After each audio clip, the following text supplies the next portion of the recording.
slow participation of persons with disabilities in the CVR process, beyond the obvious marginal reasons most of us know about. This research was conducted in Abuja, in Adamawa, Edo, Ekiti, Ogun, Enugu, Ondo, and Sokoto State to provide adequate spread that will assist to understand the similarity and differences in the problem. We are excited that this phase of the Continuous Voter Registration, the CVR, that INEC introduced, or rather INEC introduced disability clause in the CVR form that asks prospective voters to indicate whether or not they have any form of disability. This is a development we are excited about, and we hope that INEC will continue to implement more recommendations. We call on INEC to check some recommendations. One of it is the distance. That distance is a major factor responsible for the low participation. INEC should employ roving and mobile registration across communities with clusters of persons with disabilities to reduce the cost, that's a disability-related cost, of registration for persons with disabilities. Data of voters with disabilities by cluster should be published to assist organizations of persons with disabilities to plan better initiatives to encourage more participation of the PWD community in the CVR exercise. Registration of officers must be continually trained. Let me take that again. Registration officers must be continually trained to ensure they attend to persons with disabilities with utmost dignity as they exercise their franchise. As INEC increases the number of registration centers nationally, physical accessibility of location should be prioritized in the selection of such location. Our recommendation to the National Orientation Agency. Civic and voter education should be an integral part of its messaging, especially messages that will reach persons with disabilities. Disability and persons with disabilities should be introduced in the sensitization of the National Youth Service Corps to enable corps members get familiar with disability issues before they are recruited as ad hoc staff in the pre- or election phase. Our recommendations to PWD leaders: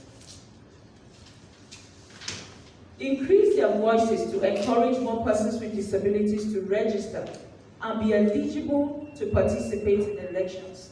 This is for key PWD leaders in this room and those out there.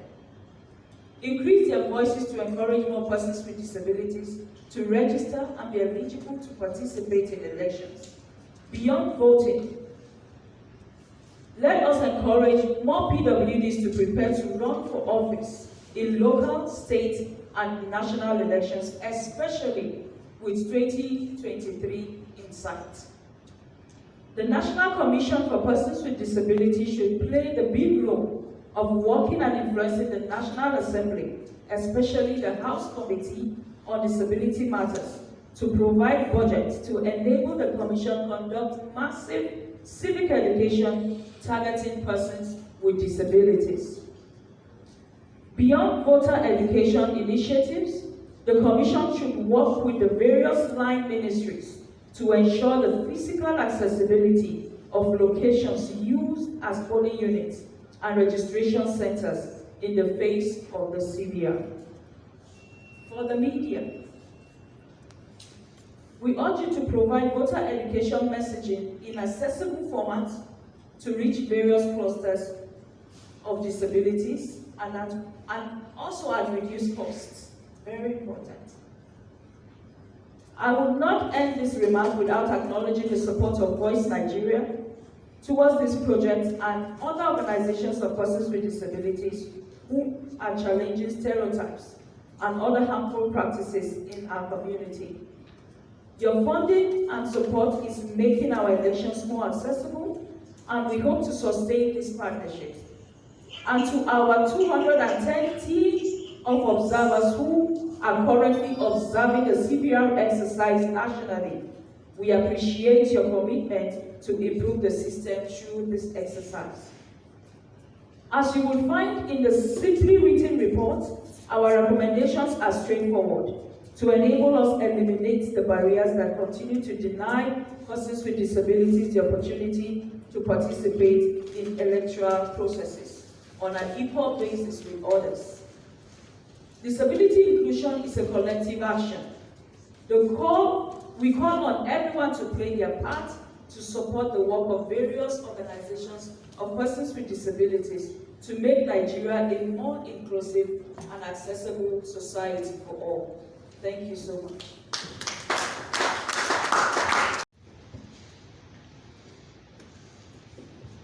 So I would like to stand up on all existing protocols, and thank you, Madam Jerry, for that wonderful speech.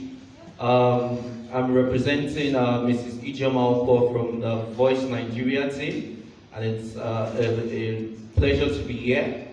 Over the past 5 years, Voice has supported different right holder groups and thematic areas, with most especially people living with disabilities, young people, women facing exploitation and violence, indigenous groups, and so on and so forth. And we can proudly say that over the past 5 years, we've supported organizations who have carried out different wonderful projects, inclusive of the reason why we are here to launch this research with Inclusive Friends Association.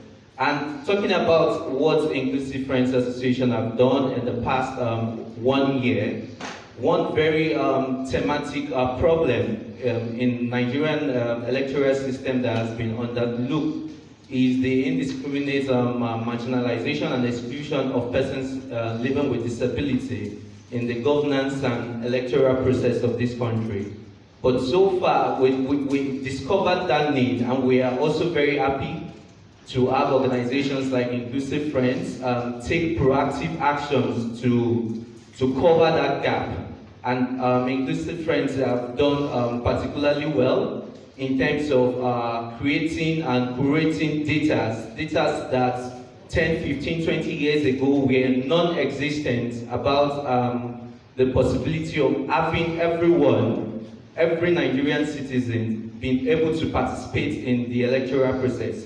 I can proudly say today that trend is gradually changing. And we as Voice in Nigeria, we are very proud of what we have been able to achieve in partnership with Inclusive Friends in the past 1 year.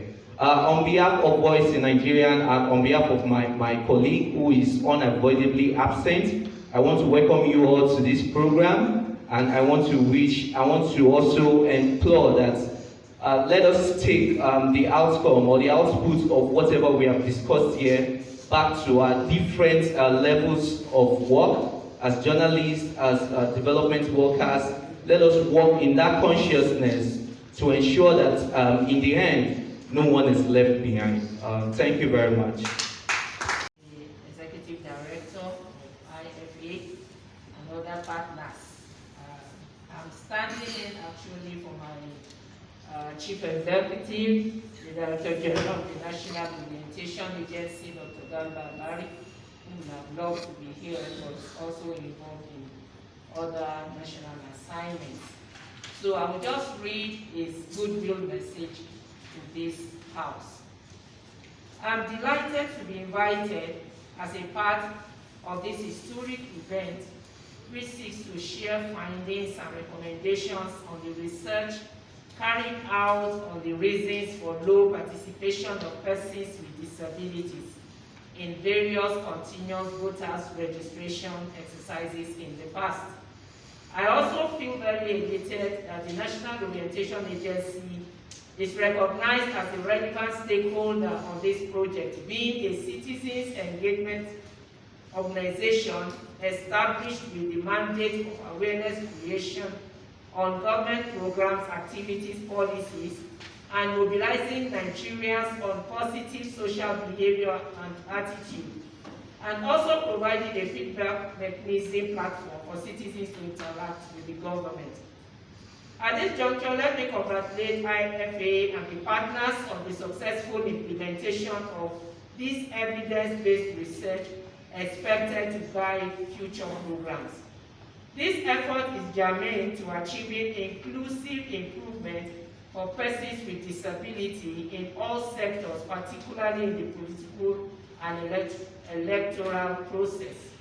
As an organization and based on our statutory role, we have contributed to public discourse through organizing stakeholders dialogue sessions, training for NOA staff members, both national, state, and local government levels, on the provision of the Disability Act 2018, and implemented school-based campaigns on the provisions under the program Catch Them Young initiatives. This was made possible as a result of partnership with Center for Citizens with Disabilities, CCD. NOA wishes to express its commitment to continue to partner with IFA and other relevant organizations to ensure that provisions of the Act is widely understood by citizens for effective and responsive engagement, where everyone is recognized, provided with level playing ground for inclusiveness, and where no one is left behind. The lessons shared at this forum will further strengthen the capacity of NOA in its electoral initiatives and interventions, especially with the PWDs. Once again, let me congratulate the Executive Director of Inclusive Friends Association, Grace Jerry, and partners that worked tirelessly towards achieving this public presentation for national development. Thank you for your attention. God bless you. I want to sincerely give you the message that the chairman sent to me, an apology for inability to be here. She's not even in the country. She called me, I was not even in town, but because of the significance of this occasion, I had to rush back home. That's why I'm late. So I want to apologize for my inability not to come at the right time. The Executive Secretary has said it all. I have a speech that I wanted to read, but I don't think I need to go through the speech again, because I've heard what he said. The most important and significant aspect of what we are talking about is the governance. And if you don't contribute towards who you want to govern you cannot have anything that you suggest to them. Because as we are today, thank God the leadership of the National Assembly, most especially the House of Reps, under the leadership of Secretary Amila and the Speaker of the House of Representatives, found it necessary to come up with a committee on people living with disability. And I told them in the House, I said all of us are people living with disability, because I said 90% of us in the House we use glasses. So we're also part of you. And the most important thing I said it, for me, I don't know when last I've gone through my telephone to check social media and what people have been frustrated on. Because voting is not on social media, and you must have to show your strength. You see how women are harassing us on giving them 30%, giving them how many percent, giving them how many percent. You need to be taking care more than even women, because the contribution they are contributing towards the development of this country. I know a lot of people who have skill. When I went to Dangote Cement and Dangote Fertilizer, it was the first thing I asked him. He said, how many people living with disability that are being employed here? Because we must have to start from there. And the committee, as he rightly said, we have been calling people to come for public hearing. But we must have to enforce that there must be 5% requirement of employment in every parastatal organization. That is what we are up to, and we will continue to do that.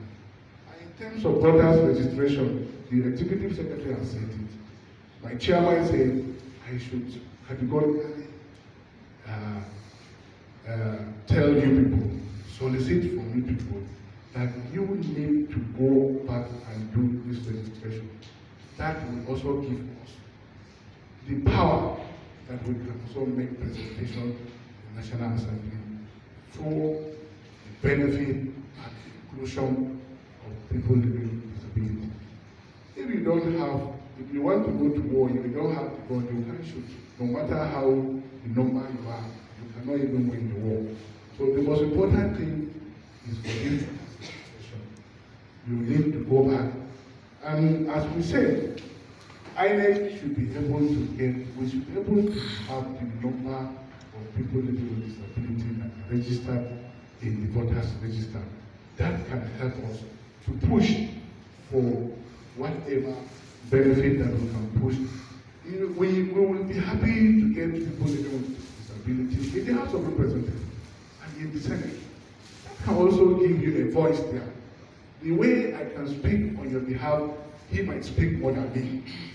And I pray in 2023 we'll be able to get 2-3 people living with disability in the House of Representatives and the Senate. You will really assist us. So with that, the chairman said I should, let me repeat it again, I should send an apology.